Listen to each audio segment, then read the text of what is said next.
Hi everyone, कैसे हैं आप लोग। पिछली क्लास में हमने दो सेट किए थे प्रैक्टिस के।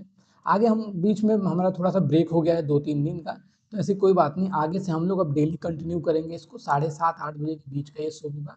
और इसमें हम लोग फिर से 25 क्वेश्चन सॉल्व करेंगे। मैं धीरे धीरे इसमें आपके लिए प्रीवियस ईयर के क्वेश्चंस भी लेके आऊंगा। कल हम लोग प्रीवियस ईयर करेंगे, सीजीएल हम 2021 वाले क्वेश्चंस करेंगे जो 2021 में एग्जाम हुआ था। उसमें के जितने भी जीएस के क्वेश्चंस हैं उस सारे क्वेश्चंस को मैं लेके आऊंगा और उस पर हम लोग बात करेंगे।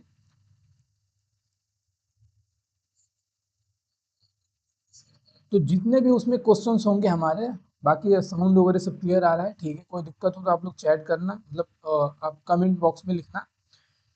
तो इसमें हम क्या करेंगे कि जैसे हम क्वेश्चंस लेके आ रहे थे प्रैक्टिस सेट वाले, उसी तरीके से आपके हर एग्जाम में, हर एक शिफ्ट में जितने भी, पहले हम सीजीएल से शुरू करेंगे क्योंकि सीजीएल के एग्जाम आने वाला है। तो सीजीएल के जितने भी क्वेश्चन, एसएससी सीजीएल के जितने भी क्वेश्चंस, जितने भी सेट मुझे मिलेंगे, मुझे लगभग 5 सालों तक के सेट मिल चुके हैं। मतलब 5 सालों तक के, पिछले 5 सालों तक के जो प्रीवियस ईयर के क्वेश्चंस हैं वो हर शिफ्ट के मिले मिले हैं। कुछ एक दो इधर उधर हो सकता है, बट उसकी कोई बात नहीं। जितने भी क्वेश्चंस मुझे मिलेंगे मैं उस सारी को, मेरी कोशिश है कि कम से कम मैं 7-8-10 सालों तक लेके आऊँ आपके लिए। बट प्रॉब्लम ये है कि मुझे 5 सालों तक मिले हैं और ये क्वेश्चन मुझे मिलते जाएंगे, तो धीरे धीरे मैं उसके वो लेते आऊंगा, क्योंकि एग्जाम से पहले हमारे सारे प्रीवियस ईयर कंप्लीट करने हैं। और एसएससी सीजीएल में प्रीवियस ईयर, किसी भी एग्जाम में प्रीवियस ईयर की बहुत ज़्यादा भूमिका होती है। बहुत ही इंपॉर्टेंट सेगमेंट होता है और उससे हमें हमारे एग्जाम की जानकारी मिलती है कि एग्जाम में हमारे कैसे प्रश्न पूछे जाते हैं। अभी जो हम लोग कर रहे हैं ये प्रीवियस ईयर नहीं है, ये प्रैक्टिस सेट है। यानी आपने कोई टॉपिक पढ़ा, फिर उस टॉपिक से रिलेटेड जो मैं आपको प्रश्न कर रहा हूँ उसको आप करेंगे। मतलब ये पॉसिबल क्वेश्चन है जो आपके एग्जाम में आ सकते हैं। ऐसा नहीं है कि हूबहू आएंगे, बट हाँ, एक तरीके का ये है कि आपका ये सिलेबस मैं प्रैक्टिस करवा रहा हूँ आपको, कि आप हर तरह के क्वेश्चन के लिए तैयार रहिए। तो अभी हम लोग इसमें क्वेश्चंस को करते हैं, उसके बाद फिर हम लोग, कल मैं आपको सीजीएल का प्रैक्टिस ईयर, मतलब प्रीवियस ईयर कराऊंगा। इसी सेगमेंट में हम लोग चलेंगे, कभी प्रैक्टिस करेंगे, कभी हम लोग प्रीवियस ईयर करेंगे। जब मैं प्रीवियस लेके आऊंगा तो प्रीवियस ईयर में आपको बता दूंगा कि हमारा प्रीवियस ईयर है, और जब मैं आपके लिए प्रैक्टिस सेट लेके आऊंगा तो मैं बता दूंगा कि ये प्रैक्टिस सेट है। ठीक है, तो हम लोग इसको कंटिन्यू करते हैं और इसमें हमारे जितने भी क्वेश्चन है उन सारे क्वेश्चन को हम लोग सॉल्व करेंगे। आगे देखते हैं हम लोग इसमें कौन कौन से हमारे क्वेश्चंस हैं, उन सबको कंप्लीट। तो इसमें हमारे जो क्वेश्चंस हैं,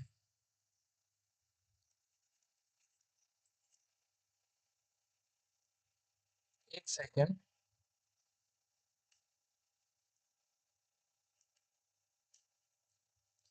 इसमें जो हमारे क्वेश्चंस है उसे हम देखेंगे एक एक करके। बस एक सेकेंड, ये सपोर्ट हो गया है। ठीक है, तो जो पहला क्वेश्चन है हमारा, इस सेगमेंट में भी मैं आपके लिए ज्योग्राफी का ही क्वेश्चंस लेके आ रहा हूँ। धीरे धीरे हम, देखिए पहले क्या होगा कि हम टॉपिक वाइज पढ़ेंगे, यानी सब्जेक्ट वाइज।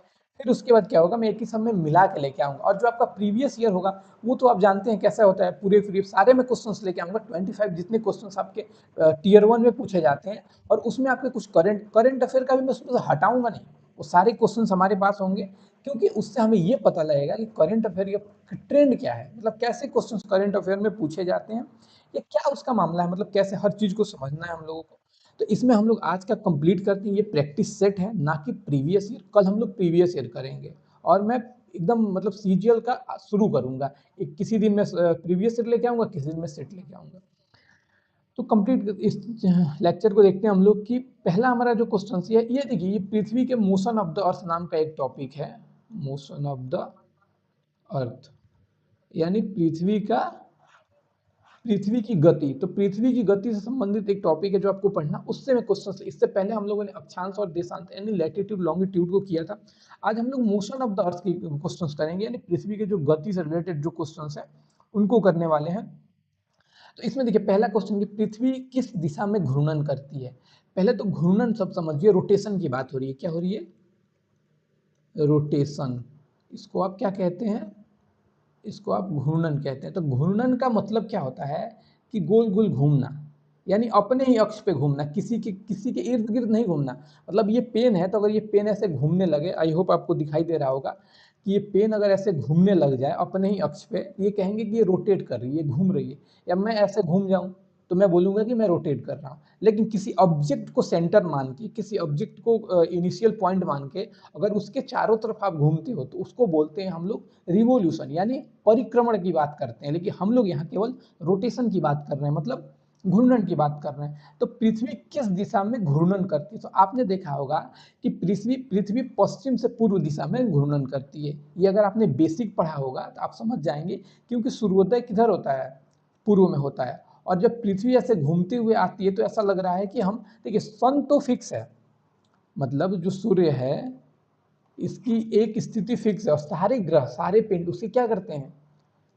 उसकी परिक्रमा करते हैं, उसके चारों तरफ घूमते हैं, और सभी ग्रह अपने अक्ष पर भी घूमते हैं, यानी खुद भी ये पेन घूम रहा है और किसी पिंड के इर्द गिर्द भी ये घूम रहा है।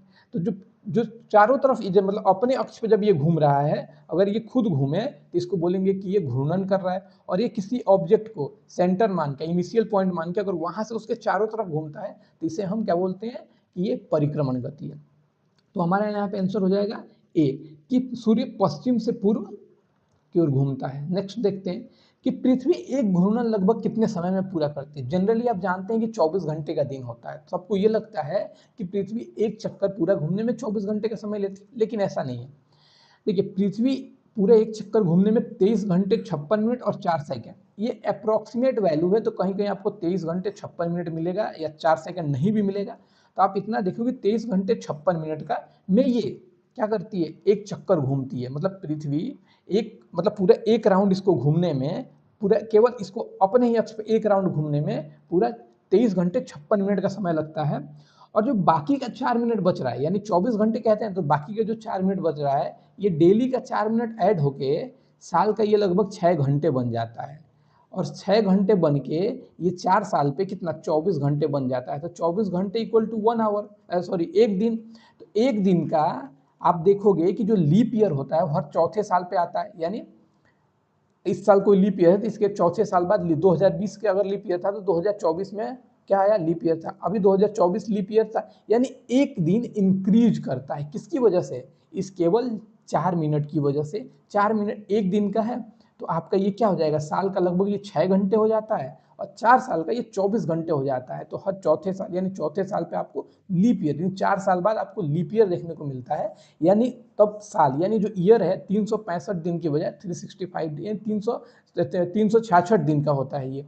तो एक दिन इंक्रीज करता है केवल इस 4 मिनट की वजह से। ठीक है, तो ये हमारा जवाब हो जाएगा बी। नेक्स्ट देखते हैं कि पृथ्वी के घूर्णन से क्या होता है, यानी पृथ्वी के घूर्णन से क्या पता लगता है, मतलब क्या परिवर्तन होते हैं। ऐसी बातें यहाँ पूछ रहा है कि पृथ्वी के घूर्णन से क्या परिवर्तन आता है। तो पृथ्वी के घूर्णन से, घूर्णन मैंने आपको बताया कि पृथ्वी का स्वयं, मतलब पृथ्वी अगर खुद अपने अक्ष पे ऐसे ऐसे घूम रही है, किसी पिंड के इर्द गिर्द नहीं घूम रही, तो इसे घूर्णन कहते हैं, रोटेशन कहते हैं।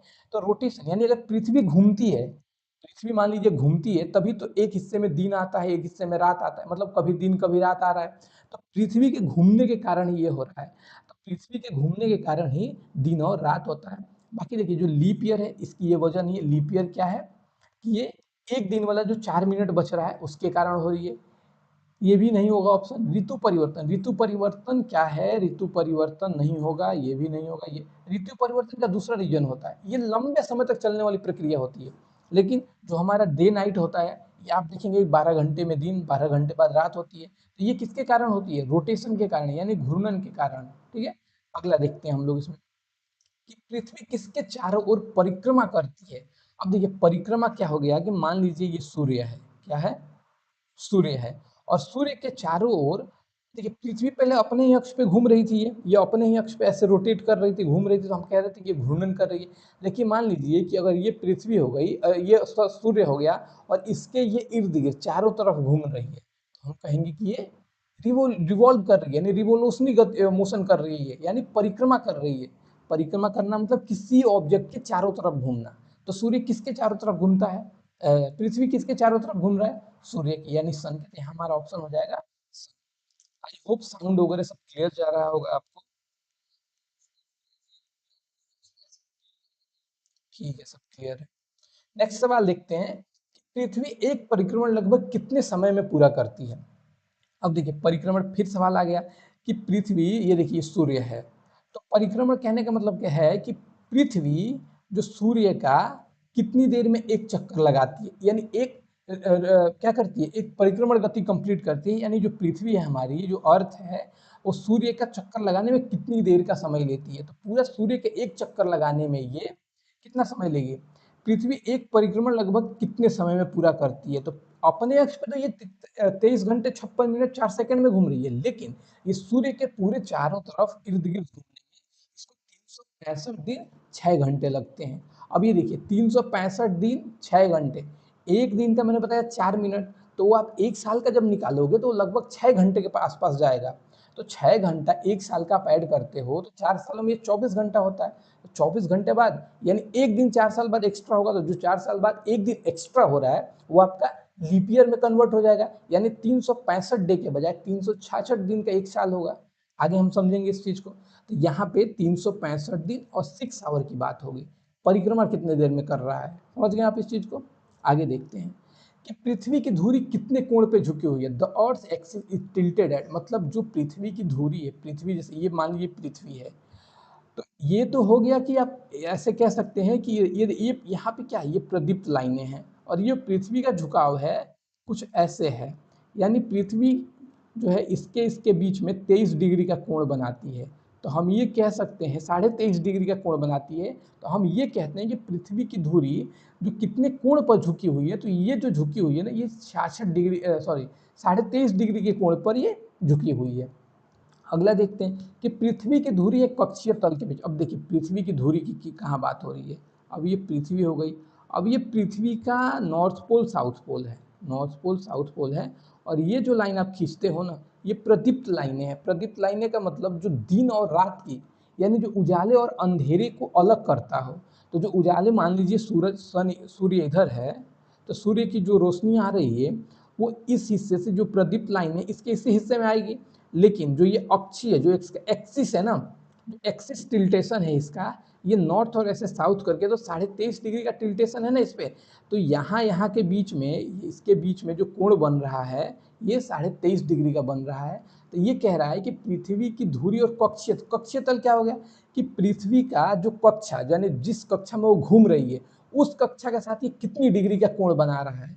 यानी मान लीजिए कि अगर पृथ्वी कुछ इस तरीके से, यहाँ से 0 डिग्री वाला अक्षा खींच लीजिए, तो पृथ्वी की जो ये मान लीजिए कि ऐसे इर्द गिर्द घूम रहा है पृथ्वी एक कक्षा में, तो इस कक्षा की सतह और जो एक्सिस है, यानी पृथ्वी का जो एक्सिस टिल्टेशन है, उसके बीच का जो एंगल कितना है, ये 66.66 डिग्री है।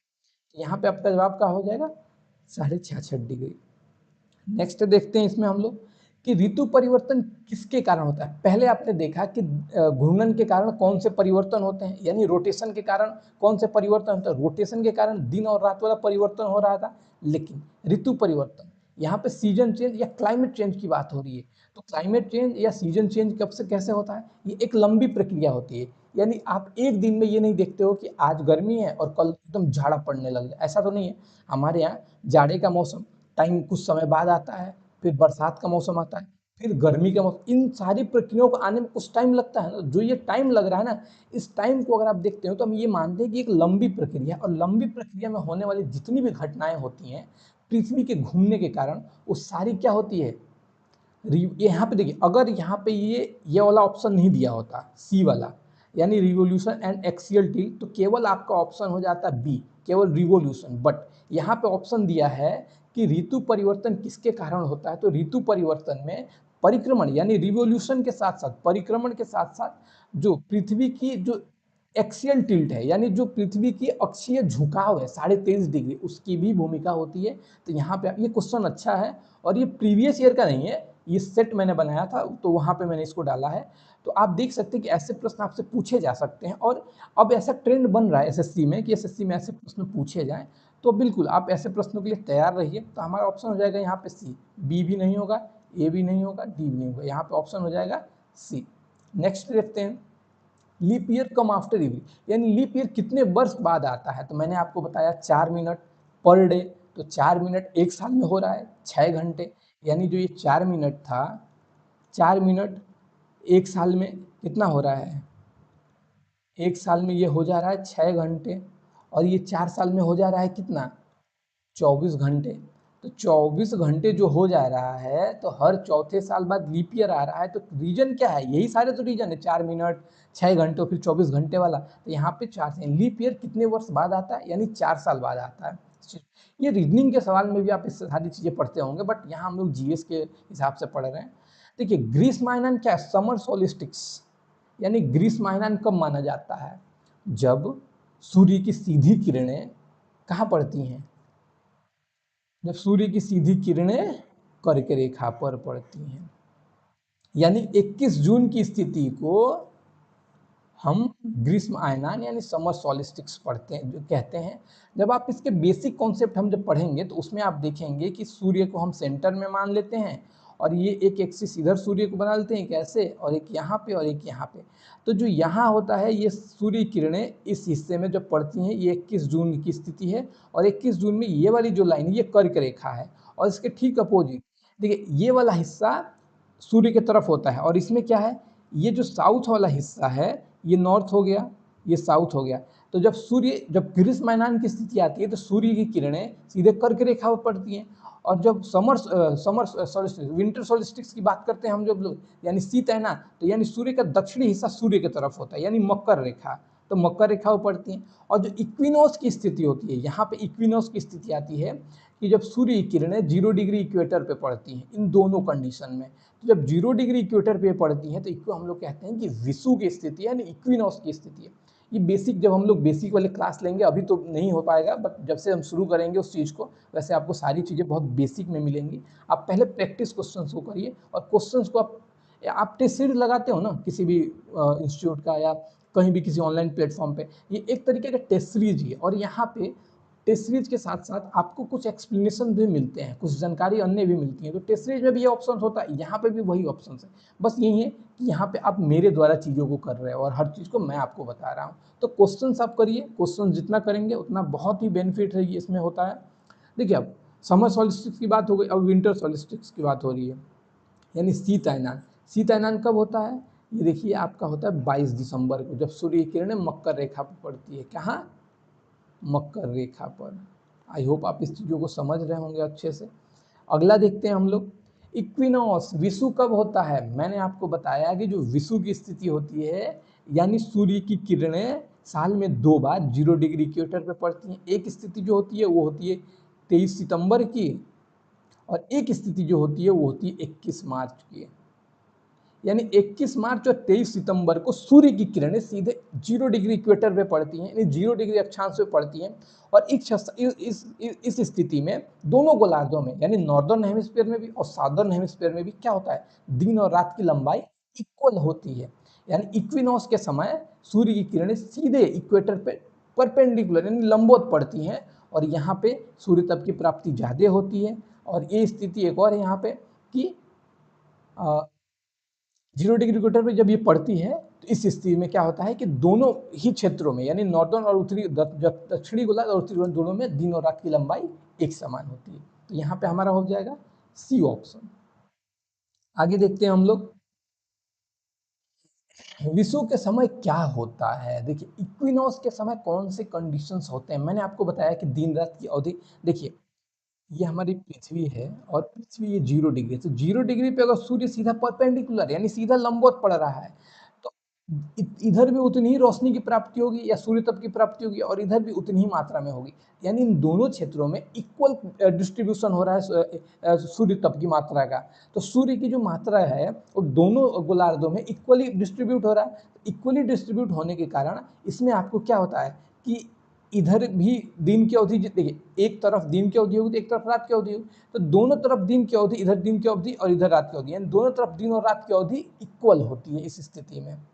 तो यहाँ पे हमारा हो जाएगा day and night are equal, यानी दिन और रात की अवधि बराबर होती है। आगे देखते हैं कि दिन और रात को विभाजित करने वाली रेखा कहलाती है।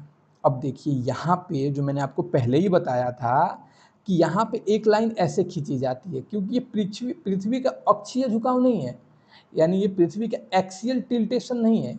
ये पृथ्वी का एक्सियल टिल्टेशन ये वाला है, ये नॉर्थ पोल और ये साउथ पोल, और ये आपका क्या है, ये इसके साथ 23 डिग्री का 23.5 डिग्री का ये एंगल बनाती है। तो हम यहाँ बात किस चीज़ की हो रही है कि दिन और रात को, यानी दिन और रात को विभाजित करने वाली रेखा कौन से है, यानी जिसको प्रकाश वृत्त या सर्कल ऑफ इल्यूमिनेशंस कहते हैं, ये वाली होती है। अगर सूर्य इधर है तो इसी हिस्से में सूर्य की प्राप्ति होगी, इस हिस्से में। और सूर्य अगर ये घूम के इधर आ जाता है इस हिस्से में, यानी आप देखेंगे कि जब सूर्य का झुकाव 23.5 डिग्री के एंगल पे है, तो जो पृथ्वी का नॉर्थ साइड है यहाँ पे भी रोशनी की प्राप्ति हो रही है, लेकिन जो साउथ पोल है यहाँ पे नहीं हो रही है। तभी तो आप कहते हो कि उत्तरी गोलार्ध में 6 महीने की रात, दक्षिणी गोलार्ध में 6 महीने का दिन, कुछ ये कंडीशन। तो ये कंडीशंस यही लागू होते हैं कि पृथ्वी का जो अक्षीय झुकाव के साथ साथ जो पृथ्वी का प्रकाश वृत्त है, तो पृथ्वी का प्रकाश वृत्त ये हो गया और ये अक्षीय झुकाव हो गया। तो अक्षीय झुकाव, पृथ्वी ऐसे झुकी हुई है 23.5 डिग्री पे, तो झुके होने के कारण जो हमारा जो प्रकाश वृत्त है ये कुछ हिस्सा नॉर्दर्न हेमिस्फीयर का भी कवर कर लेता है ये वाला, और इस हिस्से में भी सूर्य की प्राप्ति होती है, लेकिन इस हिस्से में नहीं होती है। तो यहाँ पे अंधेरा होता है और यहाँ पे उजाला होता है। तो यही रीजन होता है कि उत्तरी गोलार्ध और दक्षिणी गोलार्ध यानी नॉर्दर्न हेमिस्फीयर और साउदर्न हेमिस्फीयर में 6 महीने की, कहने के लिए कहते हैं कि 6 महीने के लिए रात और दिन होती है, कुछ ऐसे कंडीशंस होते हैं। इसमें हमारा ऑप्शन हो जाता है बी वाला, सर्कल ऑफ इल्यूमिनेशन यानी प्रकाश वृत्त। अगला देखते हैं कि सूर्य पृथ्वी के सबसे निकट कब होता है। अब देखिए, मैंने आपको पहले ही बताया कि पृथ्वी क्या कर रही है, रोटेट कर रही है, और उसके साथ ये रिवोल्यूशनरी मोशन भी कर रही है, यानी ये परिक्रमण गति भी कर रही है। तो ये हमारा सूर्य हो गया, और सूर्य का चक्कर सभी ग्रह लगाते हैं, जितने भी पिंड है, जितने भी ग्रह हैं, सब सूर्य का चक्कर लगाते हैं। और सूर्य का चक्कर कैसे लगाते हैं, कुछ इस तरीके से लगाते हैं। एक इस पथ को हम क्या कहते हैं, इलिप्टिकल पक्ष यानी दीर्घ वृत्ताकार पक्ष। तो मान लीजिए कि यहाँ पे एक समय पृथ्वी थी, फिर ऐसे चक्कर लगाते लगाते यहाँ आ गई, फिर चक्कर लगाते लगाते यहाँ आ गई, फिर चक्कर लगाते लगाते यहाँ आ गई। तो ये सूर्य के इर्द गिर्द घूम यानी परिक्रमा कर रही है। तो हमारा क्वेश्चन पूछ रहा है कि पृथ्वी सूर्य के निकट कब होती है। तो सूर्य के निकट ये सबसे इस वाली स्थिति में होती है। तो जब इस वाली स्थिति आती है ना, इसको हम क्या कहते हैं, इसको हम कहते हैं पेरीहेलियन यानी उपसौर। और जो सबसे दूर की स्थिति होती है इसे हम लोग कहते हैं अपसौर यानी एपीहेलियन। तो हमारा क्वेश्चन समझ, अब देखिए यहाँ पे आपको ये चीज बस मैप के थ्रू ही समझ लेना है कि दूर और नजदीक वाला क्या मामला है, और आपको ये समझ लेना है कि जो नजदीक वाली कंडीशन होती है उसे उपसौर बोलते हैं। अब इस उपसौर को आप कैसे याद रखेंगे कि ये नजदीक का पॉइंट है, और अपसौर जो होता है ये दक्षिणी ये दूर का हिस्सा है, यानी दूर सबसे पृथ्वी और सूर्य के बीच की सबसे अधिक दूरी अपसौर कंडीशन में होती है, और सबसे निकट उपसौर वाली स्थिति में होती है। तो ये आप याद रखेंगे। और हमारा जो क्वेश्चन है कि सबसे निकट पूछा है, तो सबसे निकट क्या हो जाएगा, उपसौर। इसके बारे में और भी ढेर सारे तथ्य हैं, बट आपको यहाँ पे इतना समझिए, बाकी चीज़ें बेसिक जब हम पढ़ेंगे उसमें समझेंगे, यहाँ केवल प्रैक्टिस वाली बात हो रही है। अब देखिए, पृथ्वी और सूर्य सबसे दूर कब होते हैं। अब मैंने आपको पहले ही वाला इमेज जो दिखाया था ये वाला, इसमें मैंने आपको बताया था ना ये वाली, कि ये दूर वाली, ये नज़दीक वाली कंडीशन है। तो जो यहाँ पे पहले नज़दीक वाला पूछा था, यहाँ पे दूर वाला पूछ रहा है, तो दूर वाला हो जाएगा एपीहेलियन अपसौर, वही कंडीशन। और जो पृथ्वी ये पूरा चक्कर परिक्रमा कर रहा है ना, यानी ये जो रिवॉल्व कर रहा है पूरा रिवोल्यूशनरी मोशन में ये जो चल रहा है, इसको हम कहते हैं, जो इस पथ को, यानी इस पथ को हम कहते हैं इलिप्टिकल पथ यानी दीर्घवृत्ताकार पथ। ये आगे क्वेश्चन है आपके पास, हमारे पास, उसमें हम डिस्कस करेंगे इसको। देखिए, पृथ्वी की घूर्णन गति सबसे अधिक कहाँ होती है। अब एक बात बताइए कि देखिए, ये पृथ्वी है, पृथ्वी का ये वाला हिस्सा जो इक्वेटर वाला यानी 0 डिग्री वाला हिस्सा थोड़ा बाहर निकला हुआ है। तो बाहर निकला हुआ यानी रेडियस ज्यादा यानी डायमीटर भी ज्यादा है। तो रेडियस जिसका ज्यादा होता है, डायमीटर ज्यादा होता है, उसको कहीं भी घूमने में ज्यादा एरिया कवर करना पड़ता है। तो ज्यादा एरिया कवर करना पड़ेगा इसको, तो क्योंकि यहाँ पे तो धीरे धीरे आप देखेंगे कि जो रेडियस है ये कम होते जा रहा है। तो कम कम लंबाई को कंप्लीट करने में कम समय लगता है, और ज्यादा लंबा मार्ग पे आप चल रहे हो तो लंबा समय लगता है। तो यहाँ पे कह रहा है कि पृथ्वी की घूर्णन गति सबसे अधिक यानी रोटेशन को जो जो स्पीड होती है सबसे अधिक कहाँ होती है, इक्वेटर पे होती है, यानी भूमध्य रेखा पे। क्यों, रीजन क्या है कि यहाँ पे इसका 0 डिग्री अक्षांश पे पृथ्वी का डायमीटर ज्यादा है, यानी ये सबसे बृहद वृत्त यहाँ पे बनता है 0 डिग्री अक्षांश। ये सारी चीजें पहले भी आप पढ़ चुके होंगे, तो ये सारी बातें हो गई। आगे देखते हैं, आगे देखिए, पृथ्वी की परिक्रमण गति लगभग कितनी है। देखिए ये अप्रॉक्सीमेट वैल्यू है, आप यहाँ पे इसकी हो जाती है लगभग 30 किलोमीटर प्रति सेकंड होती है, या आप जब घंटे का निकालेंगे तो ये बहुत ज़्यादा हो जाती है, तो यहाँ पे सेकंड का है। बट ये मुझे लग रहा है कि इंपॉर्टेंट क्वेश्चन है, प्रैक्टिस सही है तो प्रैक्टिस कर रहे हैं हम लोग, ऐसा नहीं है कि ये क्वेश्चन ऐसे आपसे नहीं आएंगे, बट एसएससी है, कभी फैक्ट पूछ भी लेता है, तो ठीक है। पृथ्वी की परिक्रमण गति लगभग कितनी है 30 किलोमीटर प्रति सेकंड, बस इतनी सी बात है। आगे देखिए, कोरियोलिस बल किसके कारण उत्पन्न होता है। कोरियोलिस बल के उत्पन्न होने का कारण क्या होता है कि जो पृथ्वी की घूमने की क्षमता है ना, पृथ्वी की जो घूर्णन गति है उसके कारण कोरियोलिस बल उत्पन्न होता है, यानी पृथ्वी के रोटेशन के कारण कोरियोलिस बल उत्पन्न होता है, ये चीज आप याद रखेंगे।